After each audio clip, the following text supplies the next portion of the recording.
பட்டியலின மக்களுக்கு மாநில அரசு இடஒதுக்கீடு வழங்கியது செல்லும் என உச்சநீதிமன்றம் வழங்கிய தீர்ப்பு மகிழ்ச்சி அளிப்பதாக ஆதித்தமிழர் கட்சித் தலைவர் ஜக்கையன் தெரிவித்துள்ளார். தமிழக அரசு 2009ஆம் ஆண்டு அருந்ததியர் மக்களுக்கு கல்வி, வேலைவாய்ப்பில் 3% உள் இடஒதுக்கீடு வழங்கியது. இதேபோன்று உள் இடஒதுக்கீடு வழங்கப்பட்டதற்கு எதிர்ப்பு தெரிவித்து பல்வேறு வழக்குகள் உச்சநீதிமன்றத்தில் தாக்கல் செய்யப்பட்டன. இதனை விசாரித்த உச்சநீதிமன்றம் மாநில அரசின் உள் ஒதுக்கீடு உத்தரவு செல்லும் என தீர்ப்பளித்தது. இந்நிலையில் மதுரையில் செய்தியாளர்களை சந்தித்த ஆதித்தமிழர் கட்சியின் தலைவர் ஜக்கையன் இந்த தீர்ப்பு வரலாற்று சிறப்பு மிக்கது என கூறினார். இத்தகைய தீர்ப்பு வழங்குவதற்கு உதவிய முதலமைச்சர் மு.க.ஸ்டாலினுக்கு பாராட்டு விழா நடத்தவுள்ளதாகவும் தெரிவித்தார்.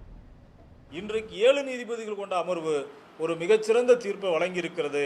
அந்த தீர்ப்பு தான் அருந்ததி இடஒதுக்கீடு செல்லும், அதை யாராலும் தடுக்க முடியாது, அவர்களுக்கு சமூக நீதி தேவை, பட்டியலின மக்களுக்கு உள்ளேயே கூட ஏற்றத்தாழ்வு இருக்கிறது, பாகுபாடுகள் இருக்கிறது என்று தலைமை நீதிபதியே சுட்டிக்காட்டியிருக்கிறார். தமிழகத்தில் வாழ்கின்ற 60 லட்சம் அருந்ததியர் மக்களின் சார்பாக என்னுடைய நெஞ்சார்ந்த நன்றிகளை இந்த நேரத்தில் தமிழக முதல்வர் அவர்களுக்கு தெரிவித்துக் கொள்கிறோம். இந்த தீர்ப்பை பெற்றமைக்காக தமிழக முதல்வர் அவர்களுக்கு ஆதித்தமிழர் கட்சி பாராட்டு விழாவை நடத்துவதென நாங்கள் முடிவெடுத்திருக்கிறோம். சாதிவாரியான இந்த இடஒதுக்கீட்டில் 100% பிரித்து கொடுக்க வேண்டும்.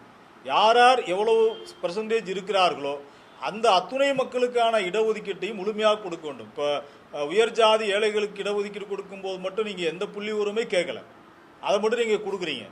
ஆனால் பிற்படுத்தப்பட்ட மக்களுக்கு, தாழ்த்தப்பட்ட மக்களுக்கு இடஒதுக்கீடு கேட்கும்போது மட்டும் நீங்கள் புள்ளி விவரங்களை கொண்டு வாங்க, நீங்கள் தரவுகளை கொடுங்க என்று கேட்பது ஒரு சரியான ஒரு நிலைப்பாடே அல்ல.